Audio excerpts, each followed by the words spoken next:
नमस्ते सभी को। हम मेवाड़ का इतिहास देख रहे हैं और हमने पिछले 5 भागों में महाराणा प्रताप तक देख लिया है। अब हम आज भाग 6 शुरू कर रहे हैं। इसमें हम अमर सिंह से देखेंगे। हमने देखा 1597 में महाराणा प्रताप की मृत्यु हो गई और उसके बाद जो है अमर सिंह मेवाड़ की गद्दी पे बैठा।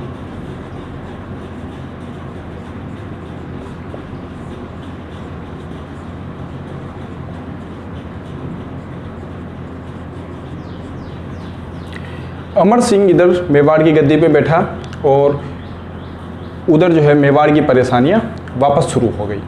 ठीक है, हमने देखा कि 1585 से लेकर 1597 तक जो है अकबर ने कोई भी अपना सेनापति या सेना नायक को मेवाड़ पर विजय करने के लिए नहीं भेजा। अंतिम आक्रमण जो हुआ था 1585 में जगन्नाथ कछुआ के नेतृत्व में हुआ था। ठीक है, उसके बाद एक तरह से मेवाड़ के लिए ये एक शांति काल था। लेकिन जैसे ही अमर सिंह राजगद्दी पर बैठा और उसके 2 साल बाद ही 1599 में सलीम उर्फ जहांगीर ने मेवाड़ पे आक्रमण किया, उदयपुर को बुरी तरह लूटा। ठीक है, और उसके बाद इस आक्रमण के बाद से वापस मुगलों के लगातार आक्रमणों की एक जड़ी शुरू हो गई। 1597 के बाद जो 1606 में आसफ खान ने आक्रमण किया, फिर उसके बाद 1608 में फिर लगातार आक्रमण जो है वो बढ़ते गए। 1608 के बाद 1612, 1613 में तो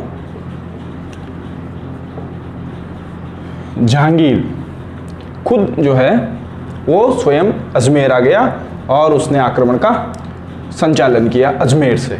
ठीक है, अब यहाँ तक आते आते 1599 से लेके 1613 तक इन 14 साल में मेवाड़ की हालत इतनी ज़्यादा ख़राब हो गई थी। लगातार मुगलों की लूट, आगजनी, अकाल, मुगल लोगों ने मेवाड़ की जनता को त्रस्त कर दिया था।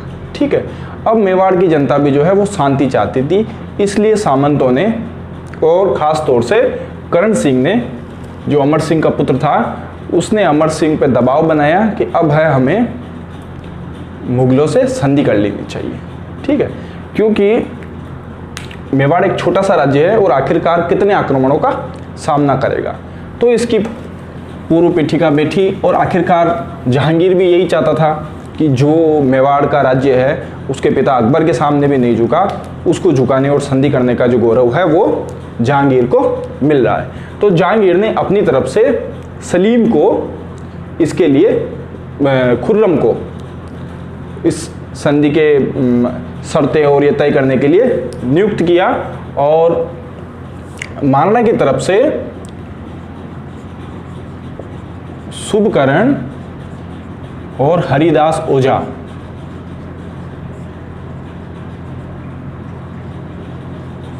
ये दोनों जो है प्रस्ताव लेकर जहांगीर के पास गए और जहांगीर ने उस प्रस्ताव को स्वीकार कर लिया।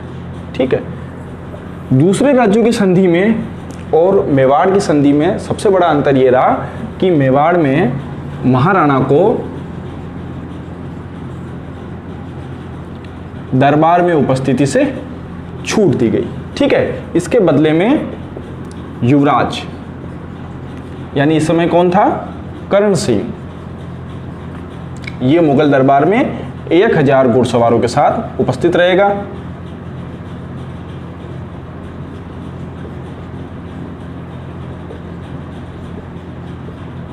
ठीक है, 1568 में चित्तौड़ का किला मुगलों ने जीत लिया था। उसके बाद इस संधि के फलस्वरूप चित्तौड़ का किला वापस महाराणा को सौंप दिया गया। शर्त ये रखी गई कि महाराणा उसकी मरम्मत नहीं कराएगा। ठीक है, उसकी मरम्मत नहीं कराएगा। ठीक है ना, और विवाह प्रस्ताव के लिए मना कर दिया कि मुगल राज्य में महाराणा को अपनी बहू बेटी के विवाह की कोई आवश्यकता नहीं। ठीक है, इस तरह मेवाड़ राज्य जो है वो बेटी के संबंध बनाने से बच गया मुगलों से। और ये जो है ये किसके कारण हुआ? ये महाराणा प्रताप के गौरवशाली पृष्ठभूमि के कारण हुआ, उनकी वीरता और साहस के कारण हुआ कि एक व्यक्ति जो है लगातार 20-25 सालों तक मुगलों से लोहा लेता रहा, उनके सामने नहीं झुका। उसी के परिणाम स्वरूप मेवाड़ को इतना सम्मान मुगलों ने दिया।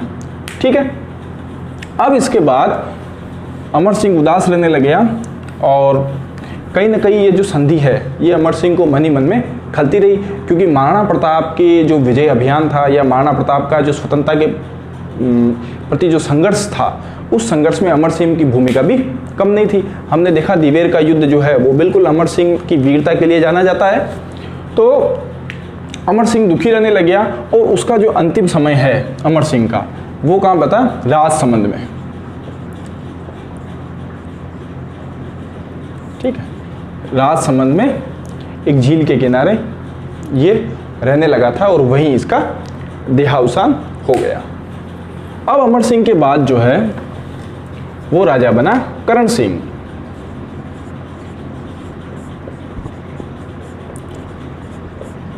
इसका काल रहा 1620 से 28। ये केवल 8 साल ही राजा रहा। इसके काल में कोई ज़्यादा महत्वपूर्ण प्रगति और कोई ऐसा विशेष कार्य हुआ नहीं, बस इसने जो है जग मंदिर का निर्माण शुरू करवाया।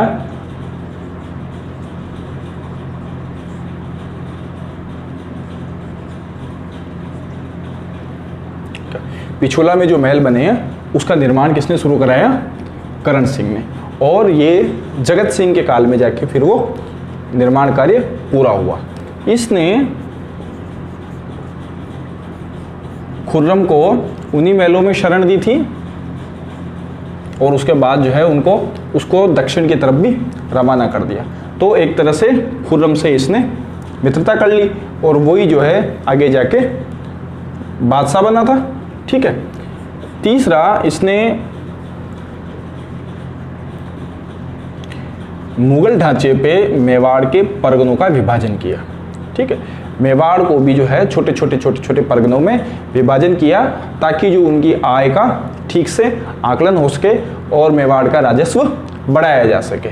ठीक है, इसके अलावा इसने कर्ण विलास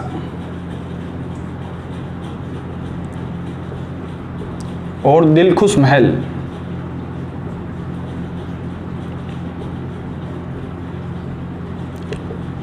इनका भी निर्माण करवाया। और करण सिंह अमर सिंह के काल से ही जो है ये लोग उदयपुर में स्थायी रूप से रहने लगे थे। उस संधि के बाद मुगलों की समस्या का समाधान हो गया था। ठीक है, और इस तरह जो है 1628 में करण सिंह की मृत्यु हो गई। ठीक है, करण सिंह के बाद जो राजा बना वो था जगत सिंह।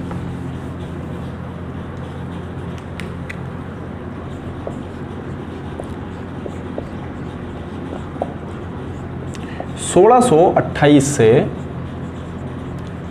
52 तक इसका कार्यकाल थोड़ा लंबा रहा था।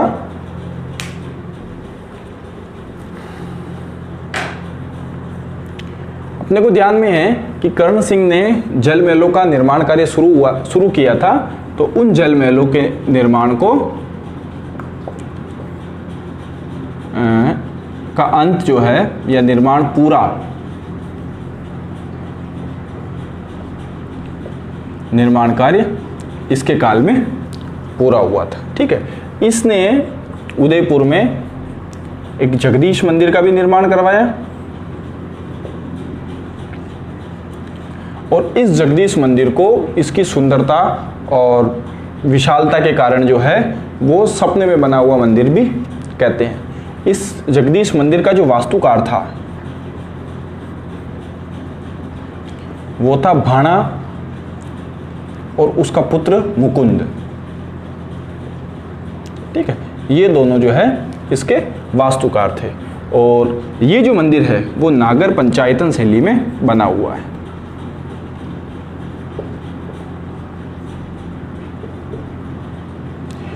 जब अपन मंदिरों के बारे में पढ़ेंगे तो संस्कृति का जब पोर्शन लेंगे और उसमें मंदिरों को देखेंगे तो उसमें जो है नागर शैली, द्रविड़ शैली वगैरह को देख लेंगे, और उसी में जो है ये पंचायतन शैली, 5 देवताओं वाली कौन सी शैली है, ये भी उस समय अपन देख लेंगे। और इसकी जो धाई थी, जगत सिंह की धाई, नौजूबाई, ठीक है, नौजूबाई, इसने भी एक मंदिर बनाया, जगदीश मंदिर के पास में ही बनवाया, और उसको जो है धाई माँ का मंदिर कहते हैं, ठीक है ना। और इसके काल की जो एक प्रमुख घटना हुई, इसी के काल में शाहजहां ने जो है प्रतापगढ़ को मेवाड़ से अलग कर दिया और उसको स्वतंत्र राज्य घोषित किया, ठीक है। ये अपना हुआ जगत सिंह। अब आगे चल लेते हैं।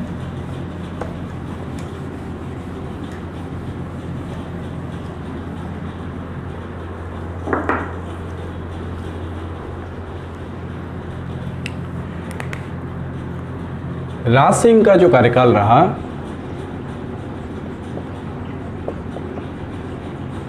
वो 1652 से लेके 1680 तक का रहा, ठीक है।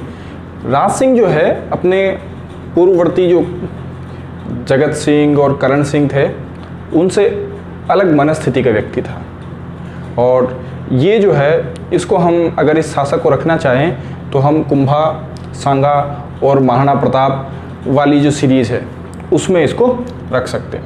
राजा बनते ही जो है इसने पहला काम क्या किया, इसने चित्तौड़ दुर्ग की मरम्मत करवाई, ठीक है ना।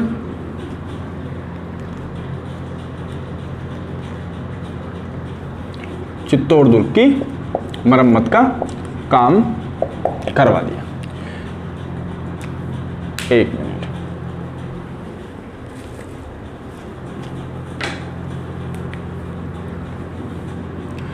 चित्तौड़ दुर्ग की मरम्मत का काम करवाने के बाद अब उससे शाहजहां जो है उस समय राजा था, बादशाह था, शाहजहां नाराज हो गया और शाहजहां ने सादुल्ला खां को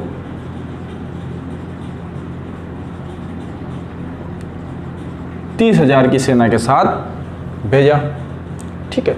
और उधर राज सिंह को जो है कि मुंशी ने समझाया कि अभी जो ये विवाद करना उचित नहीं है, और राज सिंह शांत रहा और सादुल्ला खां चित्तौड़ पहुंच गया और वहाँ के जो भी कंगूरे वंगूरे जो नए निर्माण करवाए थे वो वहाँ से उसने तुड़वा दिए और लौट गया, ठीक है। और इसका राज सिंह ने कोई ज़्यादा विरोध किया नहीं।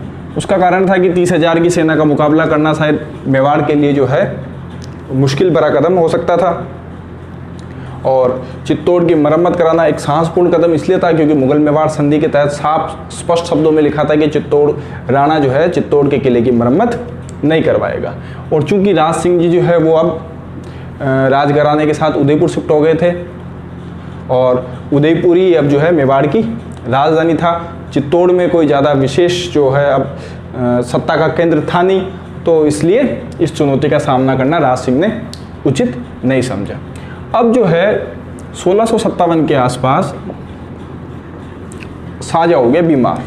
शाहजहां के बीमार होते ही जो है औरंगजेब और उसके भाइयों ने उत्तराधिकार का युद्ध शुरू हो गया, ठीक है। औरंगजेब ने भी अपने समर्थन के लिए एक पत्र राज सिंह को लिखा, जिसका कोई विशेष जवाब इन्होंने दिया नहीं। बस इस चीज़ का फ़ायदा उठाकर इन्होंने क्या किया, टीका दौड़ प्रारंभ की। इस दौड़ में इन्होंने आसपास के राज्यों में जाके जो है काफ़ी सारी सामंतों की और उनकी संपत्ति लूटी, और इससे लाखों रुपए इकट्ठे हुए, ठीक है। आसपास के छोटे मोटे राज्यों में इन्होंने इस टीका दौड़ के बहाने अधिकार कर लिया। डूंगरपुर और बांसवाड़ा और ये देवलिया जो प्रतापगढ़ में है, अपने को ध्यान में है कि प्रतापगढ़ जो है अलग कर दिया गया था, तो इन राजाओं को, सामंतों को दबाने का मौका इस टीका दौड़ से इनको मिल गया, ठीक है। 1679 में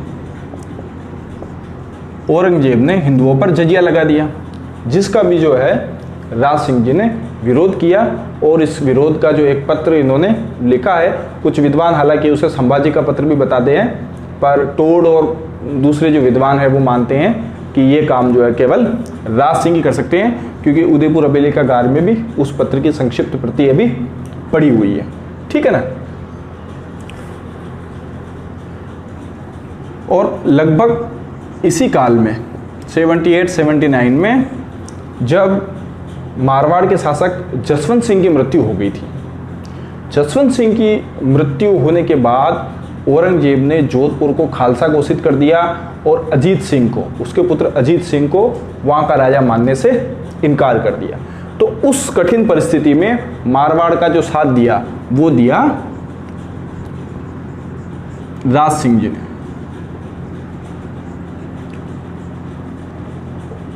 इसको राठौड़ सिसोदिया गठबंधन भी कहते हैं। और इसमें इन्होंने औरंगजेब का खूब विरोध किया, ठीक है, और अजीत सिंह को अपना समर्थन दिया। और औरंगजेब का पुत्र था अकबर, उसको भी बहलाने फुसलाने की कोशिश की दुर्गादास राठौड़ उनके माध्यम से, लेकिन फिर वो दक्षिण में चला गया और वो अपने पिता के खिलाफ खड़ा हो नहीं पाया, ठीक है। तीसरी जो उपलब्धि रही कि किशनगढ़ का राजा था उस समय मान सिंह। मान सिंह की बहन थी चारुमती, ठीक है। मान सिंह ने क्या किया, अपनी बहन चारुमती का विवाह जो है वो औरंगजेब के साथ पक्का कर दिया। और चारुमती जो है वो औरंगजेब से विवाह करना चाहती नहीं थी। और उस समय पूरे राजस्थान में यदि कोई एकमात्र ऐसा राजा था जो औरंगजेब का विवाह करने के लिए विख्यात हो गया था तो वो था राज सिंह। तो चारुमती ने, ऐसी कहानियां हैं कि चारुमती ने राज सिंह को विवाह का निमंत्रण भेजा और कहा कि वो मेवाड़ राज घराने की बहू बनने को तैयार है, लेकिन उसको औरंगजेब से बचाया जाए। तो राज सिंह जो है उन्होंने चारुमती से विवाह किया, औरंगजेब की इच्छा और शक्ति के खिलाफ जाकर। इसी से जुड़ी एक कहानी और आती है सलूम्बर के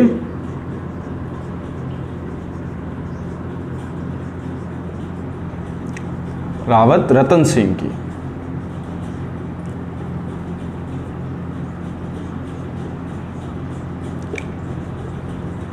अपने को ध्यान में है कि सलूम्बर के जो राव थे या सलूम्बर के जो जागीरदार थे उनको हमेशा सेनापति का अधिकार था।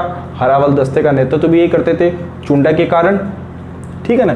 तो बात ये तय हुई कि राज सिंह जाकर चारुमती से विवाह करेंगे, तब तक यदि औरंगजेब कोई सेना भेजता है या अगर कोई मुगल सेनापति आता है तो उसको रोकने का जो दायित्व है वो रतन सिंह को रहेगा। रतन सिंह की उस समय जो है सहल कंवर हाड़ी रानी बूंदी राजघराने की कन्या सहल कंवर से नया नया विवाह हो गया। तो जाते हुए युद्ध में जाते हुए इन्होंने सहल कंवर से कोई एक निशानी मांग ली, ठीक है। तो इसको बड़ा अजीब लगा, तो लगा कि यदि इसका मन जो है वो फंसा रहेगा तो फिर युद्ध में बाधा पैदा होगी। तो इस वजह से सहल कंवर ने क्या किया, सेनानी के तौर पे अपना सिर जो है वो रतन सिंह को बेच दिया। और इस घटना को जो है सेनानी नाम से मेघराज मुकुल ने अपनी कविता में, मेघराज मुकुल इसकी कविता है सेनानी। इस कविता में जो है इस घटना का जो काव्यात्मक वर्णन है वो इन्होंने किया है, ठीक है ना।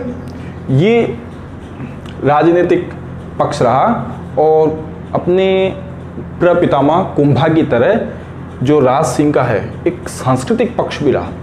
अब अपन वो देख लेते हैं।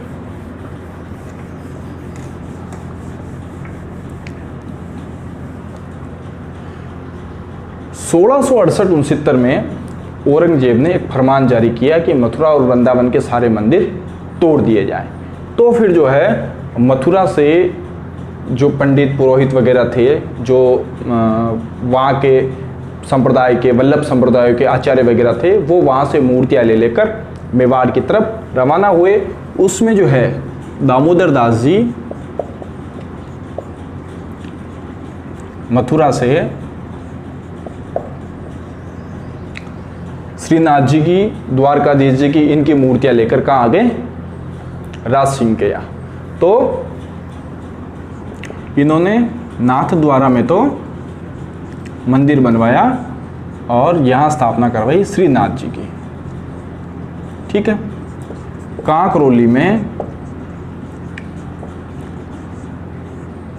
द्वारकाधीश, इनकी मूर्ति की यहाँ स्थापना की गई। ठीक है। इसके अलावा इन्होंने उदयपुर में अंबा माता का मंदिर का भी निर्माण कराया।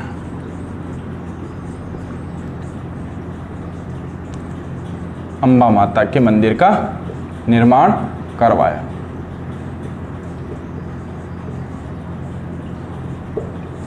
ठीक है ना। राज सिंह के समय में अकाल पड़ा था और अपने को ध्यान में है कि अकाल राहत कार्य के दौरान इन्होंने जयसमंद झील का निर्माण कराया था गोमती नदी पर।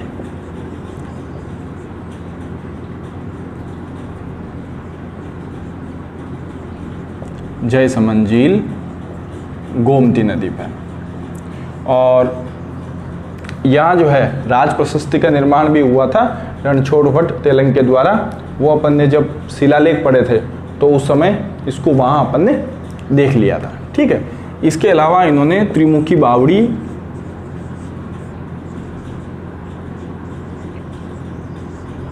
और जनासागर तालाब का निर्माण करवाया। ठीक है ना। और इस झील के किनारे इन्होंने सर्व ऋतु महल का भी निर्माण करवाया था। ठीक है। क्या नाम था उसका? सर्व ऋतु महल। उसके अलावा एक नगर बसाया था, उसका नाम था राजनगर। ठीक है ना। इनके दरबार में प्रमुख विद्वानों को देख लेते हैं। कौन कौन से विद्वान इनके दरबार में रहते थे? पहले थे किशोरदास और इन्होंने लिखा राजप्रकाश। ठीक है ना। तो किशोरदास जो है इनके दरबार में रहते थे और उन्होंने राजप्रकाश ग्रंथ लिखा। दूसरे जो है वो है अपने सदाशिव भट्ट। इन्होंने इनके दरबार में राजरत्नाकर नामक ग्रंथ का प्रणयन किया, उसको लिखा इन्होंने। राज प्रशस्ति और अमर काव्य वंशावली। राज प्रशस्ति और अमर काव्य वंशावली। ठीक है। इनके जो लेखक है वो है रणछोड़ भट्ट तेलंग। ठीक है ना।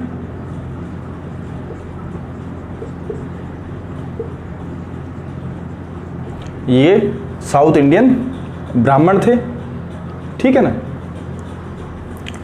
इस प्रकार ये साहित्य के क्षेत्र में और सांस्कृतिक उपलब्धियां इनकी ये है कुंभा के मुकाबले, हालांकि कम थी लेकिन फिर भी जो है कुंभा से इनकी अपन तुलना कर सकते हैं। ठीक है।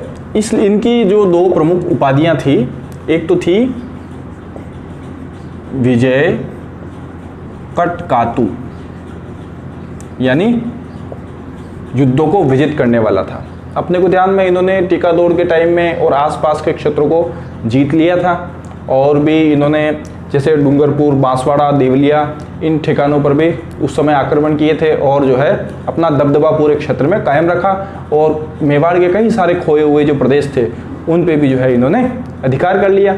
और अपने को ध्यान में है कि इन्होंने जो है औरंगजेब की इच्छा के विरुद्ध भी जाकर अजीत सिंह का साथ दिया था। उसको मेवाड़ की गद्दी पे वापस बिठाने में इनका बहुत महत्वपूर्ण सहयोग रहा था। एक इनको किसी एक विद्वान ने हाइड्रोलिक रूलर, ठीक है, हाइड्रोलिक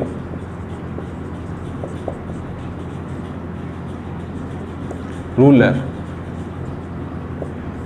यानी जल शक्ति का बादशाह, कई सारी झीलों का, तालाबों का निर्माण करवाने के कारण इनको ये उपाधि भी प्राप्त है।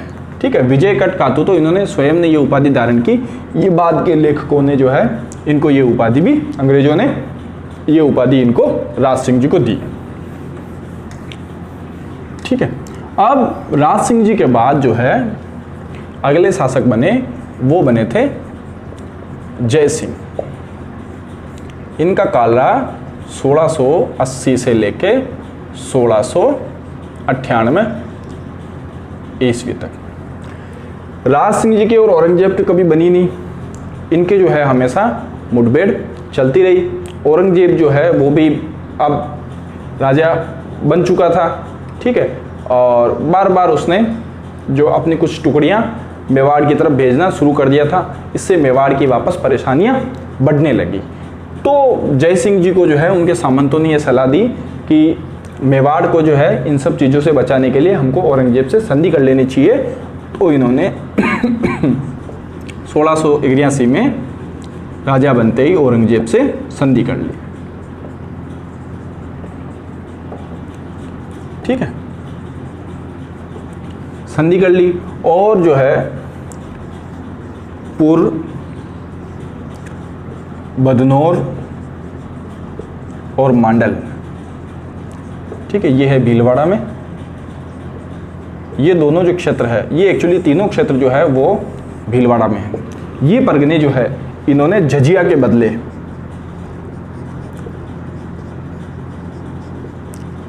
ठीक है, झझिया के बदले औरंगजेब को दे दिए। ठीक है ना, कुल मिला के इन्होंने जो है अपने शासनकाल में मेवाड़ में शांति स्थापित करने की कोशिश की थी। क्योंकि हम समझते हैं कि मेवाड़ का कोई भी शासक चाहे कितना ही पराक्रमी हो, वीर हो, स्वतंत्रता प्रेमी हो, लेकिन मुगलों की शक्ति के सामने जो है उसका अस्तित्व बहुत कम हो जाता है। आगे पीछे जो है समस्याएं हैं वो आम जनता के लिए ही होती है और उन्हीं को जो है बार बार परेशान होना पड़ता है। ठीक है, जय सिंह जी ने एक झील का निर्माण भी करवाया, वो है जय समंद झील, और वो कहाँ है, गोमती नदी पर। ठीक है ना, राज सिंह जी ने राजसमंद और जय सिंह जी ने जो है वो जय समंद झील का निर्माण करवाया। ठीक है, अब हम इस भाग में यहीं तक देख लेते हैं। ठीक है, आगे जो है भाग 7 में हम बाकी जो राणा बचे हुए हैं उनके बारे में देख लेते हैं। ठीक है, फिर मिलते हैं एक नए भाग में।